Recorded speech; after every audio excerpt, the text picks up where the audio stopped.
My feet almost slipped. These are the words of Asaph. He was a writer and director of music in the time of David. In Psalm 73, he gives us a song of a struggle, his own personal struggle. He gives us a very intimate view of how he got into that struggle and how he got out.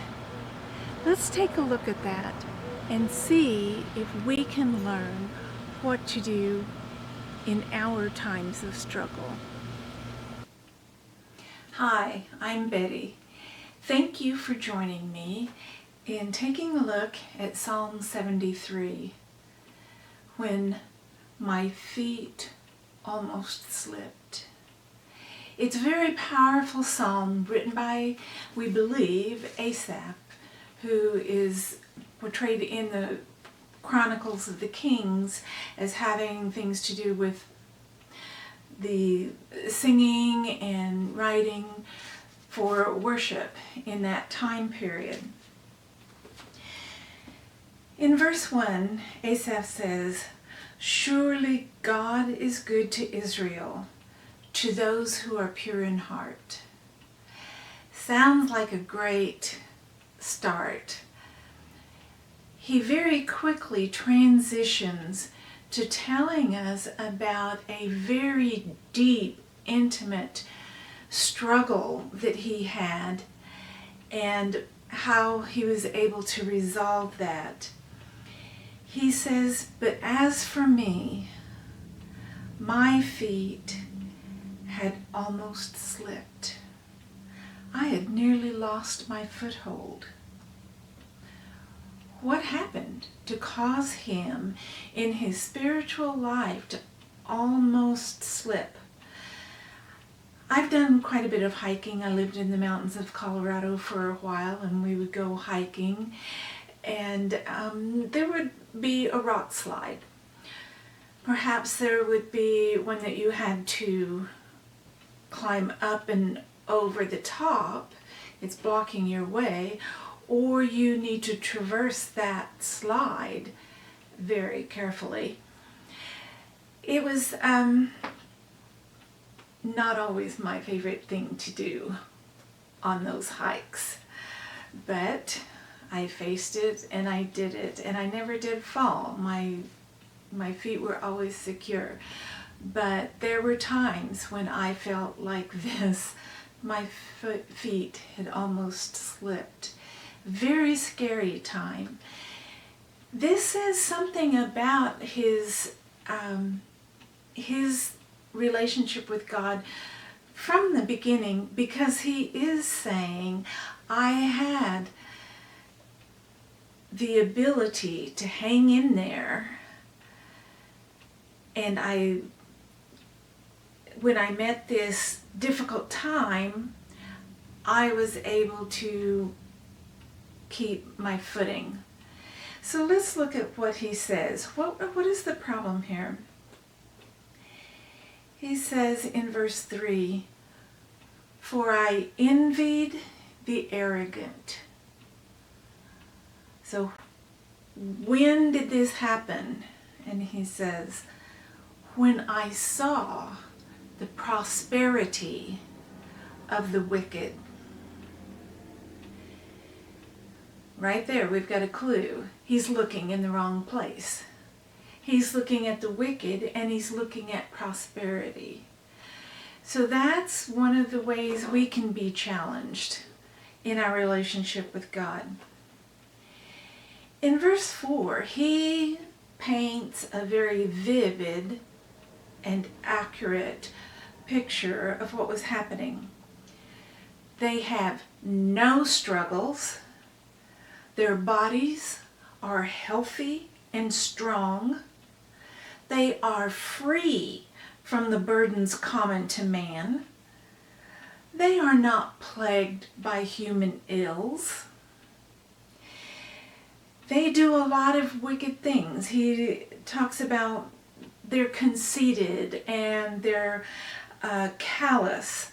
They clothe themselves with violence. We've seen that in our lifetime, haven't we?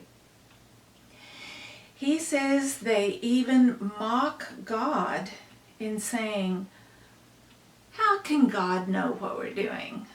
Does the Most High have the knowledge of what we do? This is what the wicked are like. Always free, they increase in wealth. We'll come back to that in just a little bit, and we'll use our study in Philippians to help us take a look at some of these statements he makes. In verse 13, his despair is coming out in his writings. He says, surely in vain I have kept my heart pure. In vain I have washed my hands in innocence. He didn't have to wash his hands of some evil doing. He didn't have to wash his hands in the cleansing rituals that they had for something that he had done wrong. He didn't have to do that. He was innocent when he washed his hands. He says, all day long I have been plagued. I have been punished every morning. Some of us can identify that very well, that the situation that we're in is so tough with lots of things happening. I think right away of illnesses. You get one thing fixed and two things break. Or maybe it's your car. One thing's fixed and two things break. And it just seems like it's going on. We had, in 1 month, our air conditioner went out. We had to have the ductwork sealed. We had to have a new air conditioner. We had to replace the water heater. We had to have some water lines cleaned out. We had to replace a picture window, all in 1 month. So it was like, when is this gonna stop? I would rather go through those than go through trials that other people have gone through. But we understand what he's talking about. Every morning I'm plagued with something. I'm punished. If I had said, I will speak like these people, I would have betrayed this generation of your children. So he is at a very low level in his spiritual life. He's hanging on by a thread. He's searching and he's trying to make sense of it all.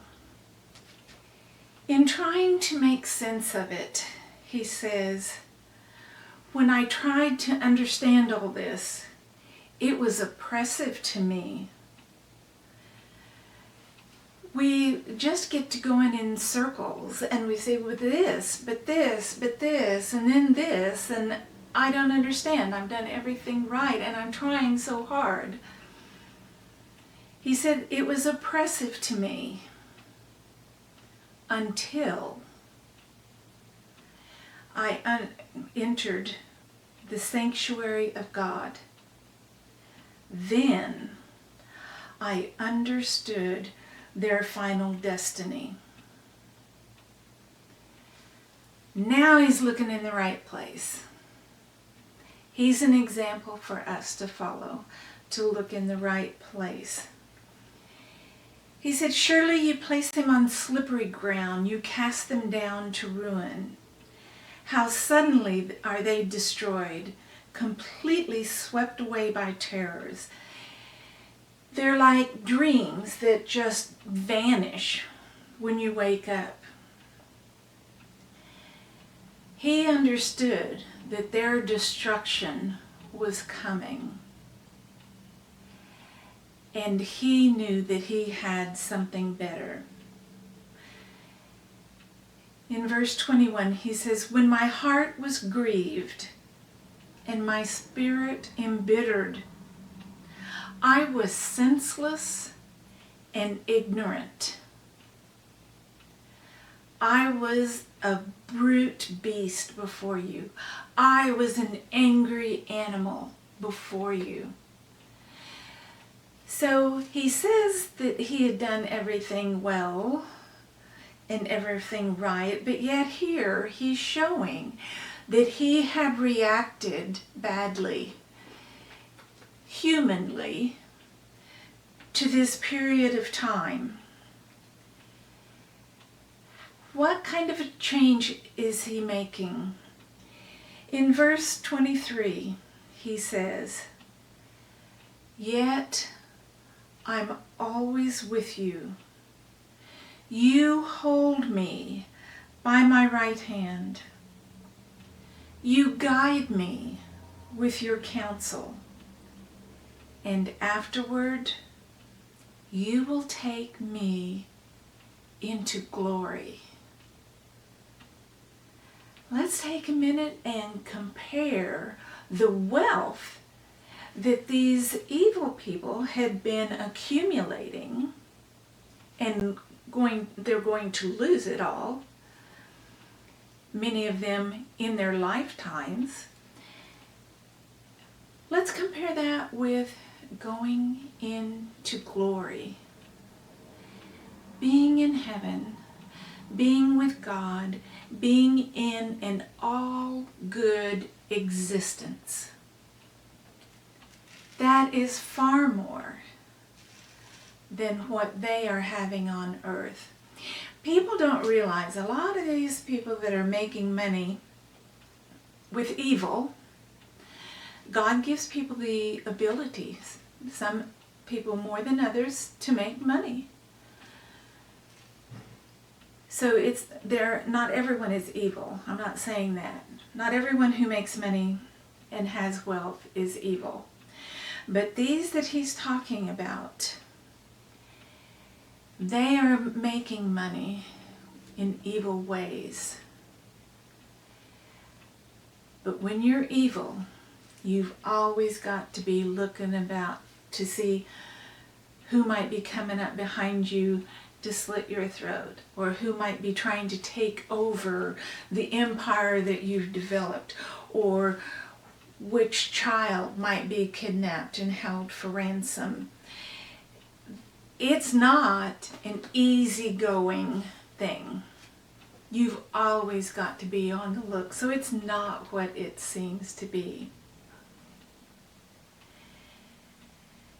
So when he says, "You guide me with your counsel, and afterward you will take me into glory," then in verse 25, "Whom have I in heaven but you?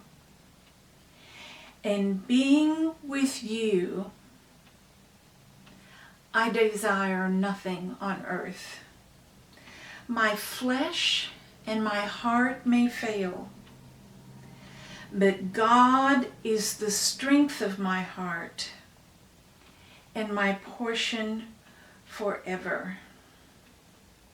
Those who are far from you will perish. You destroy all who are unfaithful to you." Let's take a look at how we can apply these things in our lives, and if this would be a song that would fit us very well. You don't have to live very long to almost lose your foothold.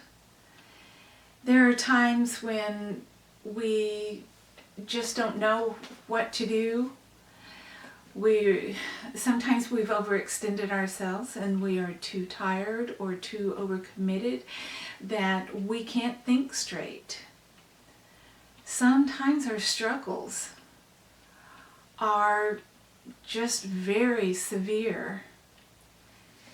We could find ourselves in this place where we're envying someone, even if they're not wicked.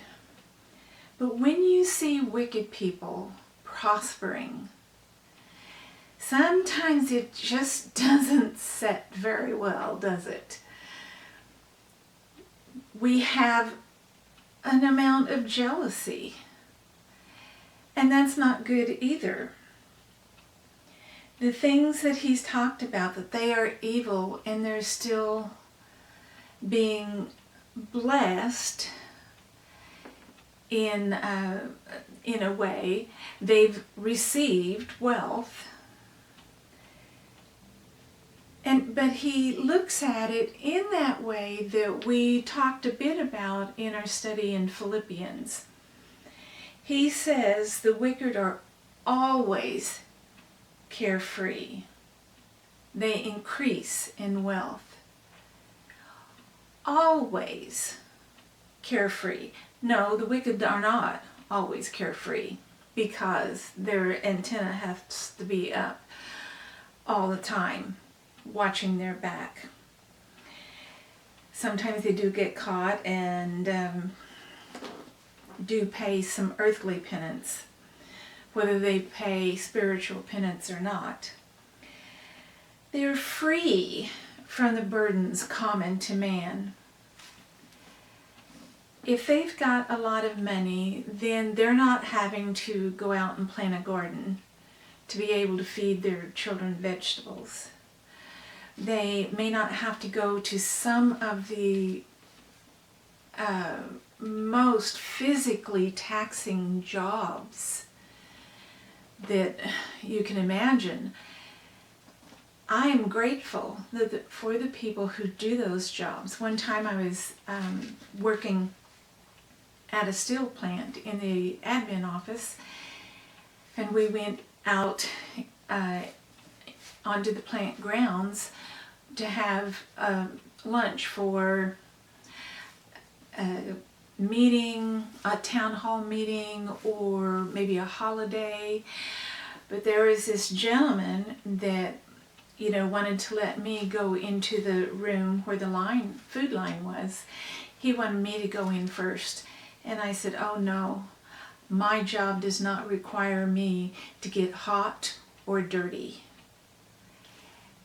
And he nodded and thanked me and went in ahead of me. I've never had that kind of job. I've worked hard physically in gardens and things like that, building our own house. But he had a pretty rough job, a pretty hot job in the desert. So it was very difficult. We suffer through a lot of things that wealthy people do not have to do. I love to quilt, do some embroidery. There are some old quilts that are very intricate. One woman had her quilt blocks were triangles, and they were 1/4 inch tall. And she made 3 of those quilts like that. She had to have been a wealthy woman, because I know my grandmother never had time for that kind of detail, and to make 3 of them. So there are some luxuries that they may have, but they still have struggles. They are maybe slightly different than ours, but everyone on this earth is going to have struggles. It's not a perfect world, but we have a perfect sacrifice that helps us when we face struggles to have strength to face them. We also have, like Asaph is saying here, I am always with you. He used extreme words like Paul did. Sometimes it was when, like in Philippians, when Paul tells us to think about what is true, whatever is true, think on these things. The wealthy weren't always disease-free. They weren't always making money. But he says, I am always with you. And you hold me. God is holding us. We're not having to work to get him to pay attention to us or to remember us. He's there holding us all along the way.